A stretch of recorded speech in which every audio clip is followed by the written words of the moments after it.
think this should be everyone now. Okay, so I hope you guys had a great time in your breakout rooms learning about different communication skills.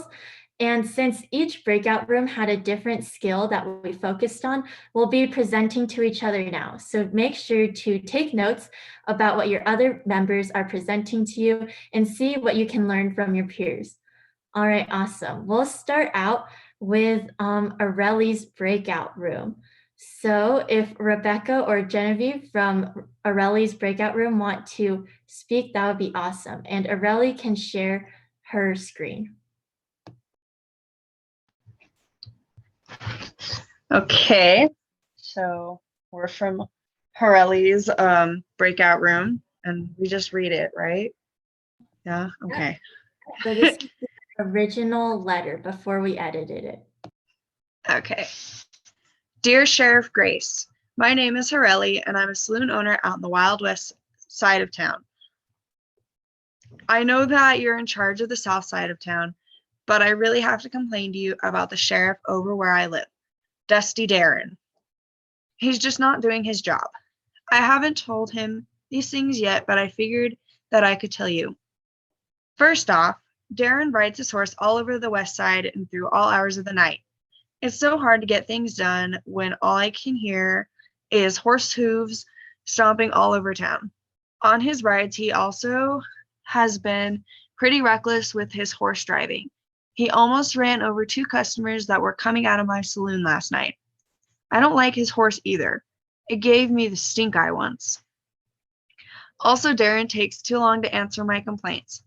I wrote to him 2 weeks ago and he still hasn't answered. That's very offensive to me, and he has some real audacity to ignore me. Do you usually take this long to answer citizens' complaints to the south side too? I'm guessing that you're much more expedient than Darren. I just can't stand him. Lastly, Darren has gotten on my nerves because he always chases bandits into my saloon to confront them. The last time that he did this, they blew bullet holes through my best furniture. I really don't appreciate the fact that he does this and has never asked me if it's okay with me. Well, thanks for letting me rant. Don't tell Sheriff Darren about any of this because I just need to rant. I bet you're a way better sheriff than Darren. Thanks. Sincerely, Howdy Aurelie. Awesome. Thanks, Rebecca. All right, now we'll have Ritika say our edited version. Hey guys, so my name is Ritika and I'm from Hireli's group, and I'm gonna read the edited version of the letter. Dear Sheriff Darren, my name is Hireli and I'm a saloon owner out in the west side of town. First off, you ride your horse all over the west side and through all hours of the night. It is so hard to get things done when all I hear is horse hooves stomping all over town. On your rides, you have also been pretty reckless with your horse driving. You almost ran over 2 customers that were coming out of my saloon last night. Also, you take too long to answer my complaints. I wrote 2 weeks ago and you still haven't answered. That's very offensive to me. Lastly, you have gotten on my nerves because you always chase bandits into my saloon to confront them. The last time you did this, you blew bullet holes through my best furniture. I really don't appreciate the fact that you do this and have never asked me if it is okay with me. Thanks for taking the time to read this. Sincerely, Howdy Hareli. Okay, so our thinking process when we first read the original letter was that since she is mostly talking about Sheriff Darren, her letter should be towards him. She should be talking to him and letting him know what about him is bothering her. She should be confronting him one-on-one, basically, through her letter of her complaint. And as you can see in the edited version, she has changed the Dear Sheriff Grace to Dear Sheriff Darren, so it can be directed towards him, and wrote all her complaints against him, telling him, hey, I don't like that you're doing this, and I would really appreciate if you can get back to me and, understand that I don't like that you're doing something without asking if it's okay with me. We also changed from third person to I think it's, I always get confused between the point of views, but it's not in third person anymore. And we changed all Darren's to, hey, you are doing this, and I would appreciate if you stop, rather than complaining to the South Side Sheriff, I believe it was. And we also made it a little bit more nicer. Rather than just being a rant to someone, it was more directed towards Darren in a quote unquote nicer way, so he can make a compromise. And yeah. Awesome. Great summary. We'll go over to Areli. So the tool that we use in this breakout room is called Go to the Source. And basically what this tool is it's helpful for anyone who has a problem with someone, or someone is doing something that's bothering you. Instead of going to rant to another person and blowing things out of proportion, you really need to go and talk to the person.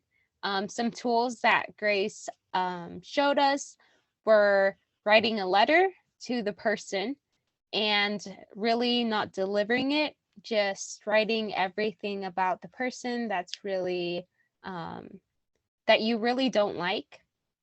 Another thing that Grace gave as an example of doing for Go to the Source is sending the person a message so that it is in face to face, because sometimes face to face can be a little bit harder. And basically, this tool is Go to the Source, and it really helped me out for addressing Sheriff Darren. Yep, thanks, Zarelli. And Go to the Source can be super useful in real life too. So I think most of us are in high school, and I think we're all familiar with like high school drama where someone said something to you and you tell your friend, did you hear that she said that to me? And now that you told your friend, it's going to spread all around the school at breakneck speed. So at the end of the day, that one phrase that someone said to you can get blown out of proportion, and then it can just be a lot of drama. So like Areli said, one way to avoid that is going directly to the source and telling the person that you have a conflict with or who hurt you that that it hurt you and that you guys need to reach a compromise. So that is the tool, Go to the Source. Awesome. So next up, we'll have Ernie's group share, and Ernie can share his screen. All right, so I think we're gonna have Camille read our original draft, and if she would like to read right now. Okay. Dear Sheriff Citron, I'm having a lot of problems in this town and I don't know what to do about it. I need a great deal of help. The well near my house has run dry and this is a major problem for reasons that I hope you can see. I want you to know that our town means a great deal of importance to me and I want this town to prosper just as much as any person wants to. But my problems must be fixed first. I know you are trying your best, but I believe I can help you out some if we can have a sit-down meeting and I can give you advice on how to help fix the town. I am free on Mondays, Tuesdays, and Thursdays. Another thing I've noticed is that there are a lot of bandits and outsiders coming to town, and it's really disrupting my life. I came here for a peaceful and quiet time with no trouble, but I guess it follows me. I know of some other sheriffs who could help if you want me to call them.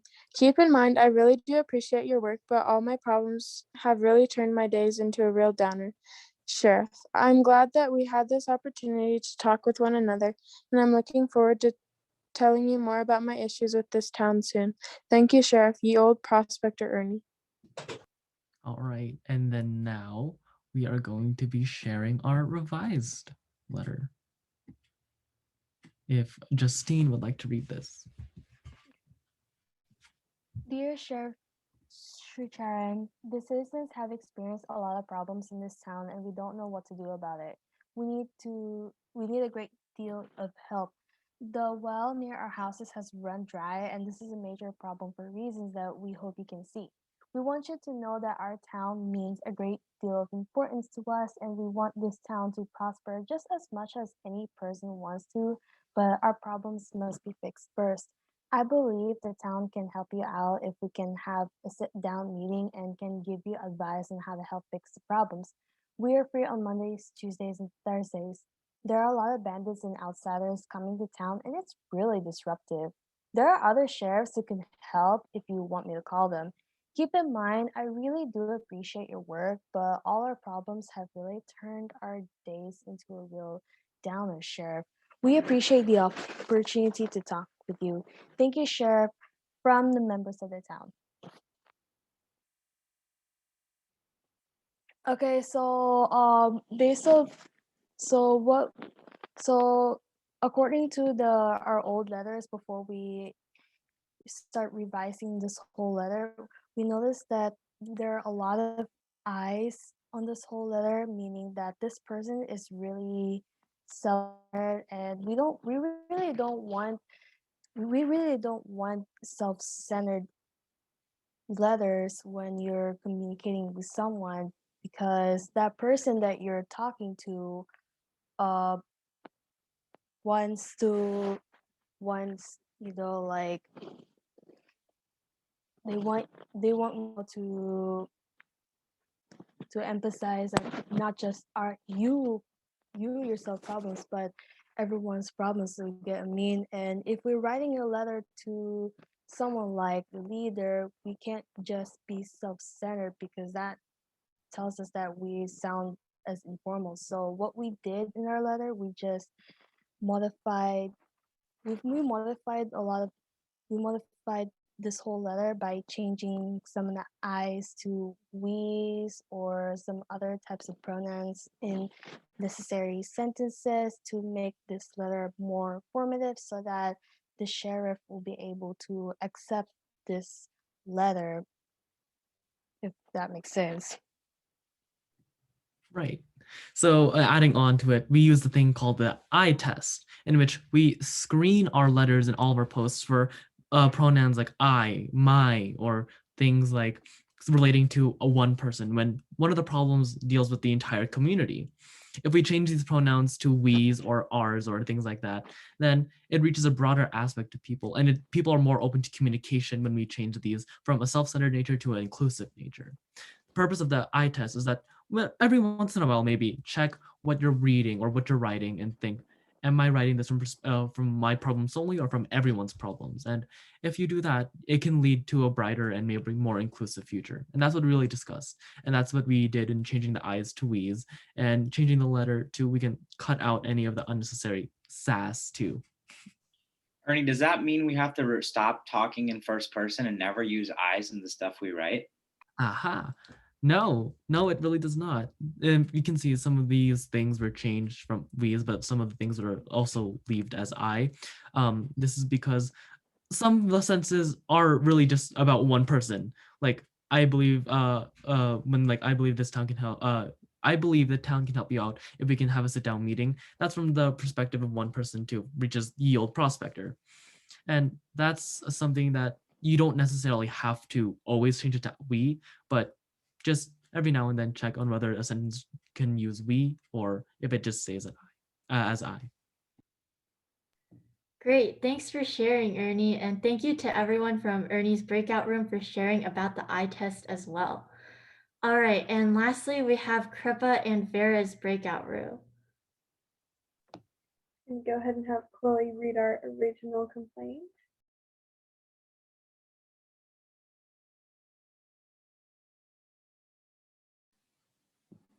Can everyone see my screen?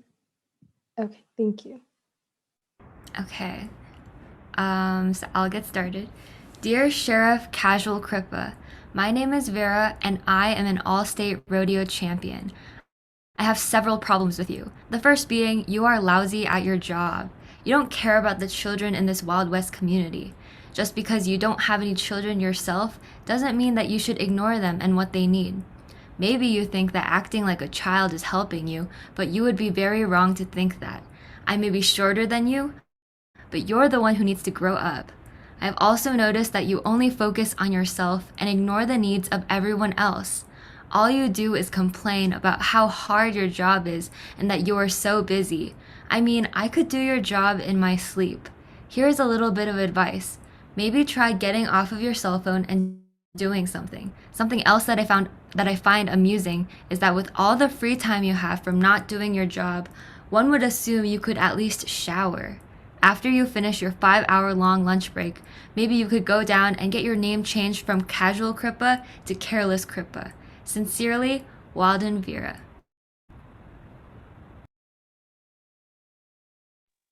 And then, Jessica, if you want to read our revised one.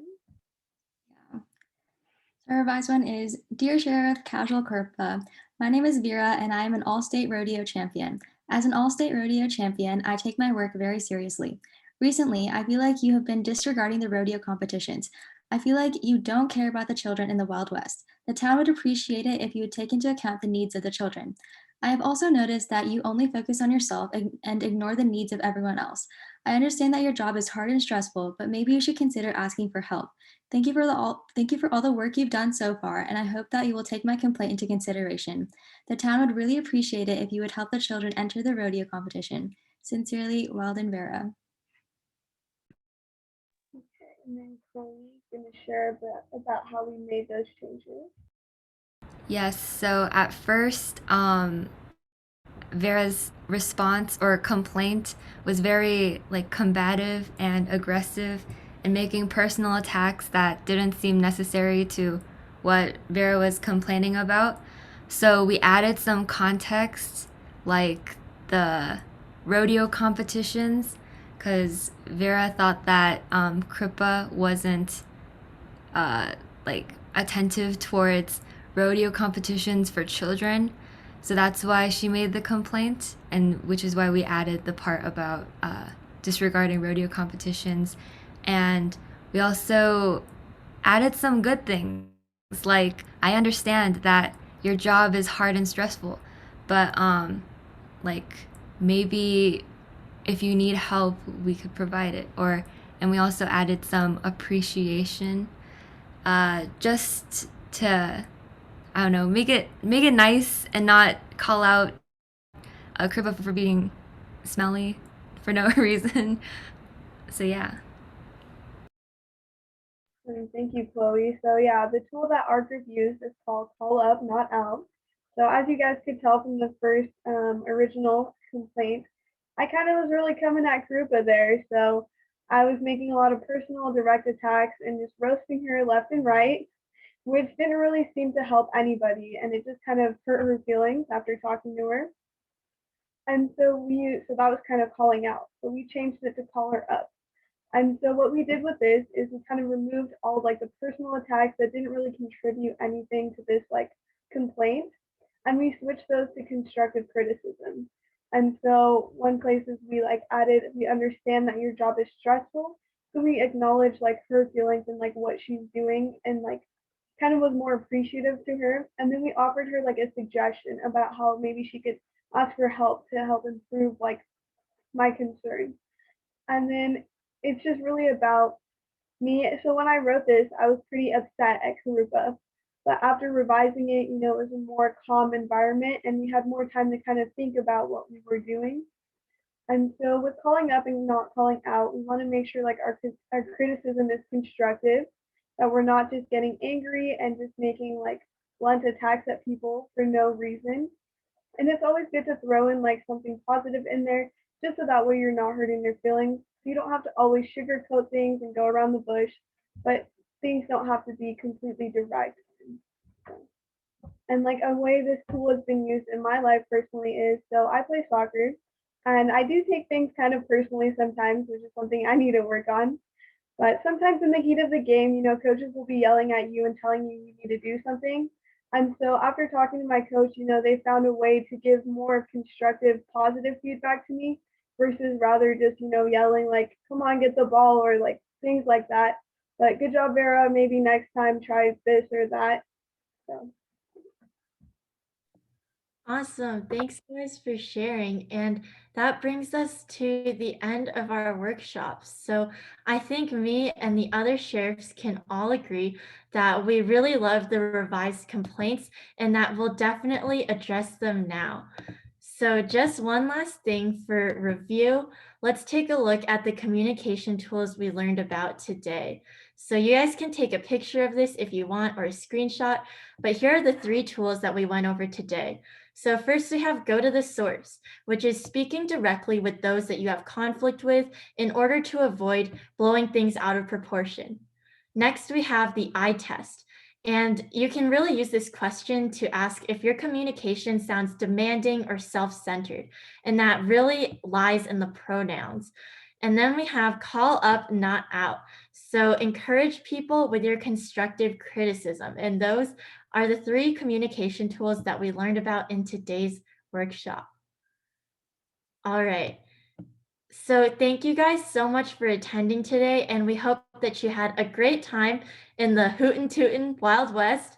And if you ever need to contact us, here is our contact information. And yeah, thank you guys so much for making it out to this workshop today. And we will also most likely be posting this on our social media too, if you ever want to refer back to it. So thank you guys so much, and we will catch you later at the closing session, most likely. All right, bye guys. Thank you.